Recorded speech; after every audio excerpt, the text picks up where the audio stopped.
అందరికీ నమస్కారం అండి. ఓ మాల్‌లో టిఫిన్ తింటున్నాడు సౌరవ్. అతని ముందు ఓ అమ్మాయి కూర్చొని ఉంది. 20, 25 మధ్య ఉంటుంది ఆమె వయసు. లేత నీలం రంగు చుడిదార్ ధరించి చాలా అందంగా కనిపిస్తోంది. ఆ అమ్మాయి టిఫిన్ తిన్నాక సెల్ వైపు చూడ్డం, నిరాశగా తల విదిలించడం, అప్పుడప్పుడు నిట్టూర్చడం చూసి హలో మేడం, ఎనీ ప్రాబ్లం అని అడిగాడు. నథింగ్ అంది కాని ఆమె ముఖంలో ఆందోళన అతనికి స్పష్టంగా కనిపిస్తూ ఉంది. ప్రాబ్లం ఉంటే నాకు చెప్పండి మేడం, నేను సహాయం చేయగలనేమో ప్రయత్నిస్తాను అన్నాడు. టిఫిన్ తిన్నాక చూసుకుంటే నా మొబైల్లో బ్యాలెన్స్ అయిపోయింది. బిల్లు పే చేయాలి కదా, మొబైల్ నుంచి పే చేయొచ్చు కదా అని పర్స్ తీసుకురాలేదు. సిమ్ రీఛార్జ్ చేసుకోవాలన్నా డేటా ఉండాలి కదా, అందుకే టెన్షన్గా ఉంది. అంతే కదా, మీ బిల్లు నేను పే చేస్తాను. అంతకంటే నా మొబైల్కి రీఛార్జ్ చేయించారంటే నా బిల్లు నేను పే చేస్తాను. రీఛార్జ్ అమౌంట్ని మీకు ఫోన్పే ద్వారా పంపిస్తాను. వద్దు, మనం ఒకరికొకరు తెలియకపోయినా ఒకే చోట కూర్చొని తిన్నాం.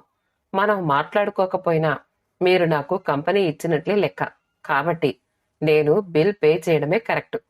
రీఛార్జ్ మీరు ఇంటికెళ్ళాక చేసుకోండి అన్నాడు సౌరవ్. అలాగే అంది మొహమాటంగా చూస్తూ. నేను వెళ్ళి కాఫీ తీసుకొస్తాను, ఆ కొంతసేపైనా మాట్లాడుకుందాం అంటూ లేచి కాఫీ కౌంటర్ వైపు నడిచాడు సౌరవ్. కాఫీ తాగుతూ భగవంతుడు కొంతమంది మనుషుల్ని కలపడానికి వారిచే చిన్న పొరపాట్లు చేయిస్తూ ఉంటాడు. మీరు పర్సు తీసుకురాకపోవడం, డేటా ప్లాన్ ముగిసిన విషయం చూసుకోకపోవడం ఆయన మీచే చేయించిన పొరపాట్లు అన్నాడు సౌరవ్. అయి ఉండొచ్చు, ఆయన మనల్ని కలిపినా మనం ఇంకా పరిచయాలు చేసుకోలేదు చూడండి. I'm Soumya, software engineer, Infosys అంది ఆ అమ్మాయి. ఐఎమ్ సౌరవ్, మేనేజర్, ఇన్ఫోటెక్ అన్నాడు సౌరవ్. మన పేర్లు, మనం పనిచేసే కంపెనీ పేర్లు ఒకేలా ఉన్నాయి అంది సౌమ్య నవ్వుతూ. అవును అన్నట్లు తల ఊపాడు సౌరవ్. కొంపదీసి మీ బైక్ యమహా కంపెనీది కాదు కదా అని అడిగాడు. అవును, యమహా ఎఫ్జెడ్ఎక్స్, నాది యమహా ఫ్యాషనో అంటూ పక్కపక్క నవ్వసాగింది. సౌరవ్ నవ్వలేదు. ఆమె నవ్వునే చూస్తూ ఉండిపోయాడు. ఎంత అందంగా, ఎంత స్వచ్ఛంగా నవ్వుతుంది ఈమె. ఇంత స్వచ్ఛంగా నవ్వే అమ్మాయిలను ఆఫీస్లో గాని బంధువుల్లో గాని చూడలేదు తాను అనుకున్నాడు. కొంతసేపు ఆఫీస్ విషయాలు మాట్లాడుకుంటూ ఉండిపోయారు ఇద్దరు. ఎన్నేళ్లయింది ఇన్ఫోసిస్ లో చేరి? 6 ఏళ్ళు. మరి వృత్తిలో ఎదగడం మీకిష్టం లేదా? తొందర ఏముంది? నాకు సమాజం ఎంతో ఇచ్చింది, సమాజానికి నేను ఎంతో కొంత ఇవ్వాలి కదా. ఆ రుణం కొంతైనా తీర్చుకున్నాక కెరీర్ గురించి ఆలోచిస్తాను. ఈ వయస్సులోనే మీకు అటువంటి ఆలోచన రావడం గొప్ప విషయం. I wish you all the best అంటూ వాచ్ చూసుకుని ఇక నేను బయలుదేరుతాను అన్నాడు. అలాగే, మీ కంపెనీ ఎంజాయ్ చేశాను, థ్యాంక్ యూ అంది Soumya. Same with me two. Me phone number ఇవ్వండి, అప్పుడప్పుడు మాట్లాడుకుందాం అని ఆమెను అడిగాడు సౌరవ్. వద్దు, అనుకోకుండా మన ఇద్దరికీ పరిచయమైంది. మీరన్నట్లు మన పరిచయం ఆ భగవంతుడే చేసుంటే మనం మళ్ళీ కలిసే అవకాశం కూడా ఆయనే కల్పిస్తాడేమో, చూద్దాం అంది సౌమ్య నవ్వుతూ. మంచి ఆలోచన. మనం కలుసుకుంటామనే నాకు అనిపిస్తోంది. ఎందుకంటే ఏ కారణం లేకుండా ఆయన మనుషుల్ని కలపడని నా నమ్మకం అంటూ కదిలాడు సౌరవ్. డాక్టర్ కన్సల్టింగ్ గది నుంచి బయటికొచ్చిన మౌనిక బయట తనతో వచ్చిన సౌమ్య కనిపించకపోయేసరికి అక్కడే బెంచీ పైన కూర్చుని ఆమె కోసం ఎదురు చూడసాగింది. సౌమ్య, మౌనిక పక్కపక్క ఇళ్లల్లో ఉంటున్నారు. దాదాపు గంట తర్వాత తన దగ్గరకొచ్చిన సౌమ్యతో ఎక్కడికి వెళ్ళావు? నన్ను లోపలికి పిలిచే సమయానికి నువ్వు లేవు అంది మౌనిక నిష్ఠూరంగా. సారీ అక్క, ఏదో యాక్సిడెంట్ కేసు. ఓ అమ్మాయికి బాగా రక్తం పోయింది. ఆ బ్లడ్ గ్రూపు ఈ హాస్పిటల్లో స్టాక్ లేదని మాట్లాడుకుంటూ ఉంటే నా బ్లడ్ గ్రూప్ అదేనని చెప్పి రక్తం ఇచ్చి వచ్చాను. అందుకే ఆలస్యమైంది. సారీ. మౌనిక సౌమ్య వైపు ఆశ్చర్యంగా చూసి, పర్వాలేదులే, బ్లడ్ ఇచ్చాక రెస్ట్ తీసుకోవాలి అంటారు. నీకెలా ఉంది ఇప్పుడు? నడవగలవా అని అడిగింది. 15 గంట పడుకునే వచ్చాను. కొద్దిగా నీరసంగా ఉంది. ఇంటికెళ్ళి కొంతసేపు విశ్రాంతి తీసుకుంటే చాలు. అయినా ఇలా రక్తం ఇవ్వడం నాకు మొదటిసారి కాదు. అమ్మా నాన్నల ప్రతి పుట్టినరోజు నాడు నేను రక్తదానం చేస్తూ ఉంటాను. అవును, మీ అమ్మ చెప్పింది. You are great Soumya. Soumya వంక అభినందన పూర్వకంగా చూస్తూ అంది మౌనిక. సౌమ్య అటుగా వెళుతున్న ఆటోని ఆపి మాట్లాడింది. ఆటో అతను 70 రూపాయలు అడిగాడు. 50 రూపాయలకు బేరం కుదుర్చుకుంది సౌమ్య. సాఫ్ట్వేర్ వాళ్ళు కూడా బేరం చేస్తారా అంది మౌనిక నవ్వుతూ. కాస్త నెమ్మదిగా గతుకులు స్పీడ్ బ్రేకర్లు చూసుకుని వెళ్ళు. అక్క గర్భంతో ఉంది అంది సౌమ్య ఆటో అతనితో. ఆటో దిగాక ఆటో అతనికి 50 రూపాయలతో పాటు మరో 20 రూపాయలు అదనంగా ఇచ్చింది సౌమ్య.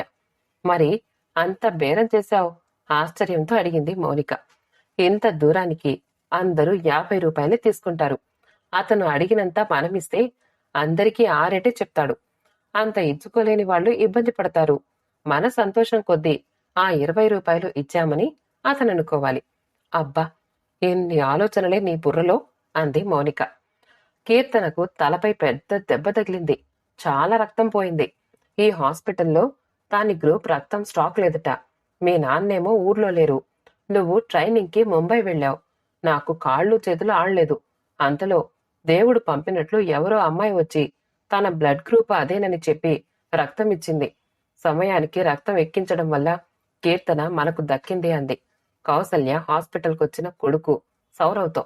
తలకు పెద్ద కట్టుతో ఉన్న చెల్లెలి వైపు బాధగా చూసి, అవునా, ఎవరా అమ్మాయి? ఆమె వివరాలు కనుక్కోలేదా అని అడిగాడు సౌరవ్. లేదు, తనేదో తొందరలో ఉండింది. అయితే ఆ అమ్మాయి చాలా అందంగా ఉందిరా. ఆమె బెడ్డుపై పడుకుని ఉన్నప్పుడు ఆమెకు తెలియకుండా ఫోటో తీశాను. అలా ఫోటో తీయడం తప్పు కదమ్మా. అసలు అంత టెన్షన్లో ఫోటో తీయాలనే ఆలోచన నీకెలా వచ్చింది? ఆ ఫోటో అప్పుడప్పుడు చూస్తూ ఉంటే ఆ అమ్మాయి ముఖం గుర్తుంటుంది. భవిష్యత్తులో ఆమె ఎప్పుడైనా నాకు కనిపిస్తే ధన్యవాదాలు చెప్పొచ్చని ఫోటో తీశాను. తల్లివైపు అభినందన పూర్వకంగా చూసి, ఏది ఆ ఫోటో చూపించు అని అడిగాడు.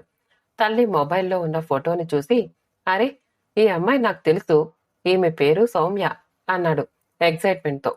హాస్పిటల్లో మౌనికకు పుట్టిన బిడ్డను చూసిన సౌమ్య, కాంగ్రాట్స్ అక్క, బాబు భలే ముద్దుగా ఉన్నాడు అంది బాబు వైపు మురిపెంగా చూస్తూ. అది సరే, నొప్పులొచ్చాయని వెంటనే రమ్మని నీకు ఫోన్ చేస్తే ఇప్పుడా రావడం అంది మౌనిక చిరు కోపంగా. సారీ అక్క, నేను వెళ్లిన పని కాగానే క్యాబ్లో వస్తున్నాను. ఓ స్థానిక రాజకీయ నాయకుణ్ణి ఎవరో చంపేశారని అతని సానుభూతి పరులు రోడ్డన్నీ బ్లాక్ చేశారు. మన ఇంటికి కిలోమీటర్ దూరంలో క్యాబ్ ఆగిపోయింది. మా వాహనాలు ఎందుకు ఆపారు అని, ఆ హత్యతో మాకేం సంబంధం ఉందని వాళ్లతో వాదించి గొడవ పడ్డాను. అక్కడున్న వాళ్లంతా నాకు మద్దతు తెలిపారు. గొడవకి దిగడంతో అడ్డు తీశారు. అందుకే ఆలస్యమైంది. అవును, మీరు హాస్పిటల్ ఎలా చేరారు? మీకు బంద్ వల్ల ఇబ్బంది కలుగుంటుందే. మేము క్రిందికి రాగానే బైక్ పై ఓ అబ్బాయి కనిపించాడు. నా పరిస్థితి చూసి తన స్నేహితుడికి ఫోన్ చేసి కారు తెప్పించాడు. మమ్మల్ని కారులో ఎక్కించుకుని చిన్న చిన్న వీధుల గుండా తెచ్చి హాస్పిటల్కి చేర్చాడు. అవునా, గ్రేట్. అతనెవరో కనుక్కున్నావా? లేదు. అయితే అతను తన పేరు, ఫోన్ నెంబరు అమ్మకిచ్చి అవసరం పడితే తనకు కాల్ చేయమన్నాడట అంది మౌనిక. మౌనిక తల్లి నుంచి తీసుకున్న కాగితంలో ఉన్న పేరుని చూసి సౌమ్య ఆశ్చర్యపోయింది. వాట్సాప్లో ఆ నెంబరుకున్న డీపీ చూసి చిన్నగా నవ్వుకుంది. తర్వాత అతనికి కాల్ చేసి, హలో సౌరవ్ గారు అంది. సౌమ్య మౌనికను హాస్పిటల్కి చేర్చడంలో సహాయం చేసినందుకు సౌరవ్కు థ్యాంక్స్ చెప్తే, తన చెల్లెలికి రక్తం ఇచ్చి కాపాడినందుకు సౌరవ్ సౌమ్యకు థ్యాంక్స్ చెప్పాడు. మాటల్లో వారిద్దరూ ఒకే వీధిలో ఎదురెదురు భవనాల్లోని అపార్ట్మెంట్స్ లో ఉంటున్న విషయం తెలుసుకున్నారు. ఆ రోజు మన పేర్లు, ఆఫీస్ పేర్లు, బైక్ పేర్లు ఒకేలా ఉన్నాయని అన్నాను కదా. మన లొకాలిటీ పేరు, వీధి పేరు కూడా ఒక్కటే అంది సౌమ్య నవ్వుతూ. క్రమంగా వారిద్దరి మధ్య స్నేహం పెరిగింది. సెలవు రోజుల్లో సౌమ్య షాపింగ్కి వెళ్తున్నప్పుడు క్రికెట్ ప్రాక్టీస్ చేసి వస్తున్న సౌరవ్ ఆమెకు ఎదురు పడేవాడు. ఇద్దరూ కాసేపు నిలబడే మాట్లాడుకునేవారు. 4 నెలల తర్వాత ఓ రోజు రోడ్డుపై వెళుతున్న సౌమ్య నర్మదా వృద్ధాశ్రమం బయట నిలబడి ఉన్న సౌరవ్ని చూసి వెహికల్ ఆపి, హలో, ఏమిటి అప్పుడే వృద్ధులైపోయారా అని అడిగింది నవ్వుతూ. నా కోసం కాదండి, వృద్ధుల కోసం. మీ అమ్మా నాన్నల కోసం అని మాత్రం చెప్పకండి. మీ మీద చాలా మంచి అభిప్రాయం ఉంది నాకు అతని వైపు అనుమానంగా చూస్తూ అంది. నాపై మీకున్న అభిప్రాయానికి ధన్యవాదాలు. అయితే నేనిక్కడికొచ్చింది మా అమ్మా నాన్నలను చేర్పించడం కోసమే. నమ్మలేనట్లు చూసింది సౌమ్య. సౌరవ్ నవ్వి, వాళ్ళు మా ఫ్యామిలీ ఫ్రెండ్స్. వారిని అమ్మా నాన్న అనే నేను పిలుస్తూ ఉంటాను. ఇద్దరికీ 80 ఏళ్లు దాటాయి. వాళ్ళకి పిల్లలు లేరు. సెలవు రోజుల్లో నేను వాళ్ళింటికి వెళ్లి కాసేపు మాట్లాడి వస్తూ ఉంటాను. వాళ్ళు నన్ను తమ కొడుకులాగే భావిస్తారు. ఈ మధ్య తమకేమీ చేత కావడం లేదని ఏదైనా వృద్ధాశ్రమం ఉంటే అందులో తమని చేర్చమని అడిగారు. సిటీలో అన్ని వృద్ధాశ్రమాలు చూసి ఏది బాగుంటే అందులో చేర్పిద్దామని అనుకున్నాను అన్నాడు. ఈ వృద్ధాశ్రమంలో సేవలు బాగున్నాయి. మీరు ఇంకెక్కడికి వెళ్ళనక్కర్లేదు. ఇక్కడే చేర్పించండి అంది. ఇక్కడి సేవల గురించి మీకెలా తెలుసు? మా బంధువు ఒక ఆవిడ ఇక్కడే ఉంది. నాకు వరసకు మేనత్తవుతుంది. అయితే మీరు తరచుగా ఇక్కడికి వస్తూ ఉంటారా? ఆసక్తిగా అడిగాడు. రాను. మా అమ్మా నాన్నలు వస్తూ ఉంటారు. అదేమిటండి, మేనత్తను చూడ్డానికి కూడా రారా? నిరుత్సాహంగా అన్నాడు. మా కుటుంబ విషయాలు మీకెందుకండి? ముందు లోపలికి వెళ్లి మీ పని చూడండి అంటూ నవ్వుతూనే కసిరింది Soumya. Okay, thanks for the information అంటూ ఆశ్రమం లోపలికి నడిచాడు సౌరవ్. కొన్ని రోజుల తర్వాత నర్మదా వృద్ధాశ్రమం రిసెప్షన్ కౌంటర్ వద్ద కూర్చొని ఉన్నాడు సౌరవ్. అప్పుడే లోపలికి అడుగుపెట్టిన సౌమ్యను చూసి సౌరవ్ ముఖం ఆనందంతో వెలిగింది. లేచి నిలబడి ఆమె తన దగ్గరకు రాగానే హలో, బాగున్నారా అని అడిగాడు. ఆమె సౌరవ్ని ఆశ్చర్యంగా చూసి వాట్ సర్ప్రైజ్ అన్నట్టు మీ వాళ్లను ఇక్కడ చేర్పించారా? వారికి ఇక్కడ అన్నీ బాగున్నాయి కదా అని అడిగింది. ఆహా, ఒక్క మాటతో మీరు నాకు ఎంత గొప్ప సహాయం చేశారో తెలుసా? అందుకే పెద్దలంటూ ఉంటారు, సహాయాల్లో మాట సాయం కూడా గొప్పేనని. అవును, మీరేమిటిక్కడ? మీ మేనత్తని చూడ్డానికొచ్చారా? అవును. మీరు? ప్రసాద్ గారితో మాట్లాడాలని వచ్చాను. కొంపదీసి వారి అమ్మాయిని చూసి మనసు పడి ఆయనతో మీ పెళ్లి విషయం మాట్లాడడానికి రాలేదు కదా? నవ్వుతూ అడిగింది. హలో, ఆయనకు కూతురుందన్న విషయం కూడా నాకు తెలియదు. ఈ ఆశ్రమంలో వృద్ధుల్ని చూసుకునే విధానం చూశాక నాకు ఈ ఆశ్రమ నిర్వహణలో పాలు పంచుకోవాలి అనిపించింది. ఆర్థికంగా తోడ్పాటునివ్వడం, పనులు పంచుకోవడం, వృద్ధుల మానసిక ఉల్లాసానికి సెలవు రోజుల్లో వారికి కథలు చెప్పడం, గేమ్స్ ఆడించడం, క్విజ్ పోటీలు నిర్వహించడం, ఇవన్నీ ఆయన అనుమతిస్తే చెయ్యాలని ఉంది. మీటింగ్ హాల్లో ఆశ్రమం 3వ వార్షికోత్సవ సభ కొద్దిసేపట్లో జరగబోతోంది. ఆ పనులతో ఆయన బిజీ అట. మనం అక్కడికి వెళదాం రండి అంటూ వెళుతున్న సౌమ్యని అనుసరించాడు సౌరవ్. దాదాపు 50 మంది ఆశ్రమంలోని వృద్ధులు కూర్చుని ఉన్నారు. స్టేజ్ పైన ప్రసాద్, మరి ఇద్దరు కూర్చుని ఉన్నారు. సౌమ్య అతన్ని ఓ కుర్చీలో కూర్చోమని చెప్పి వెళ్లిపోయింది. ఓ వృద్ధురాలు శ్రావ్యంగా ప్రార్థనా గీతం ఆలపించిన తర్వాత ప్రసాద్ మైక్ అందుకుని మాట్లాడసాగాడు. మా బంధువుల్లో ఒక ఆవిడ తన పిల్లలచే నిరాదరణకు గురయ్యి తన బాధలు మాతో చెప్పుకుంటూ వృద్ధాశ్రమంలో చేరుదామన్నా తనకంత ఆర్థిక స్తోమత లేదని చెప్పింది. అది విన్న మా అమ్మాయి అటువంటి వాళ్ల కోసం తాను ఒక వృద్ధాశ్రమం స్థాపించాలని అనుకుంది. ఆవేశంతో నిర్ణయమైతే తీసుకుంది, కానీ అది ఆచరణలో అంత సులభం కాదని అర్థమైంది తనకి. అప్పుడే మా అబ్బాయి, అతని స్నేహితులు విదేశాల నుంచి ఆర్థిక సహాయాన్ని అందించారు. మా అమ్మాయి ఆఫీసులో పనిచేసే నలుగురు ఆమెతో కలిసి ముందడుగు వేశారు. వారి తల్లిదండ్రులు సమాజంలో మంచి పలుకుబడి ఉన్నవారు కావడంతో అన్ని పనులు చకచకా జరిగిపోయాయి.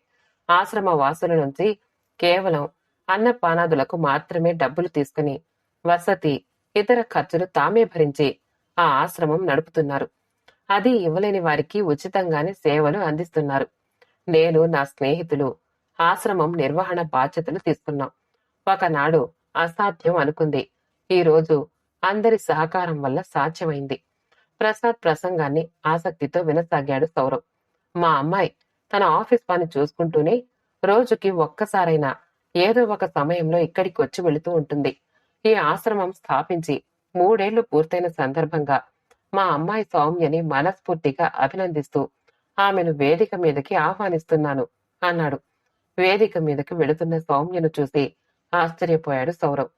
సౌమ్య మాట్లాడుతూ, నాన్న చెప్పినట్లు మేము చేస్తున్న పని మంచిదని నాకు తెలుసు. కానీ ఇది నా ఒక్కదాని గొప్పదనం కాదు. నిజానికి ఆలోచన మాత్రమే నాది. మా తల్లిదండ్రుల సహకారం, మా అన్నయ్య, అతని స్నేహితుల ప్రోత్సాహం, నా సహోద్యోగుల చొరవతో పాటు ఇంకా చాలా మంది చేయూత ఉంది. ముఖ్యంగా ఈ ఆశ్రమం నిర్వహణకి స్థలం మంజూరు చేసిన తహసీల్దార్ శ్రీ నారాయణరావు గారు ఇప్పుడే విచ్చేశారు. వారికి కృతజ్ఞతలు తెలుపుకుంటూ వారిని వేదిక మీదకి సగౌరవంగా ఆహ్వానిస్తున్నాను అంది. తన పక్క నుంచి వేదిక వైపు నడుస్తున్న తన తండ్రిని చూసి మళ్లీ ఆశ్చర్యపోయాడు సౌరవ్. సౌమ్య తన ప్రసంగం కొనసాగిస్తూ ఇక్కడ ఉన్న వృద్ధుల్లో కొడుకు కోడలి నిరాదరణకు గురైన వారే కాదు, కూతుళ్ల కారణంగా మానసిక హింసకు గురైన వాళ్లు ఉన్నారు. సమాజంలో క్షీణిస్తున్న మానవ విలువలకు ఇది సంకేతం. ఇక్కడున్న వీరిలో ఉద్యోగాల్లో పెద్ద స్థాయిలో పనిచేసిన వాళ్లు ఉన్నారు. తమ జీవితంలో ఎంతో మందికి చేయూతనిచ్చిన వాళ్లు ఉన్నారు. కుటుంబం కోసం తమ సుఖాల్ని త్యాగం చేసిన వాళ్లు ఉన్నారు. కళాకారులు ఉన్నారు. క్రీడాకారులు ఉన్నారు. వీరి విలువ బయటి వారికి తెలిసినంత వీరి పిల్లలకు తెలియదు.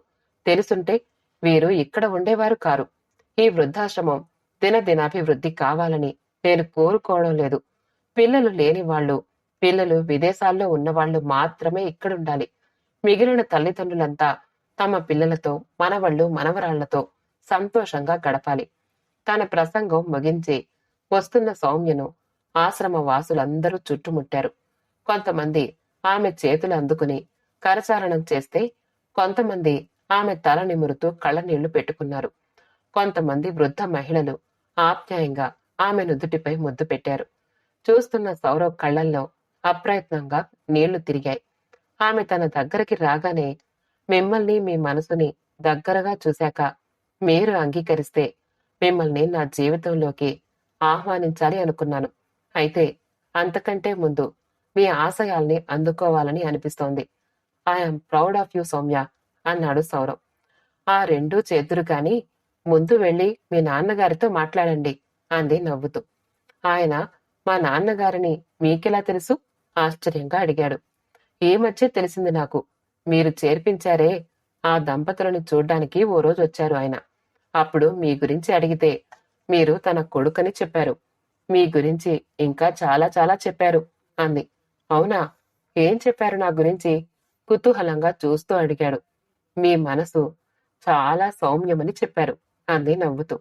సౌరవ్ ఆశ్చర్యంగా ఆమె వైపు చూసి వెనక్కి తిరిగి నడవబోతూ వెంటనే ఏదో గుర్తొచ్చినట్టు వెనక్కి తిరిగి, ఇంతకు ముందు మీరేమన్నారు? రెండూ చేద్దురుగాని అన్నారు కదూ. అంటే నా ప్రపోజల్ మీరు అంగీకరించినట్లేనా అని అడిగాడు. నవ్వుతూ తలాడించింది. వేదిక వైపు నడవసాగింది సౌమ్య. ఏవండోయ్, త్వరలో మన ఇంటి పేర్లు, ఇంటి నెంబర్లు కూడా ఒకటే కాబోతున్నాయి అన్నాడు సౌరవ్ సంతోషంగా. శుభం. కథ సమాప్తమండి. కథ నచ్చితే లైక్ చేయండి, షేర్ చేయండి, కామెంట్ చేయండి. మా ఛానల్ని సబ్స్క్రైబ్ చేసుకోండి. ఆల్ అనే బెల్ బటన్ని నొక్కండి. మళ్ళీ కలుద్దాం ఇంకో మంచి కథతో.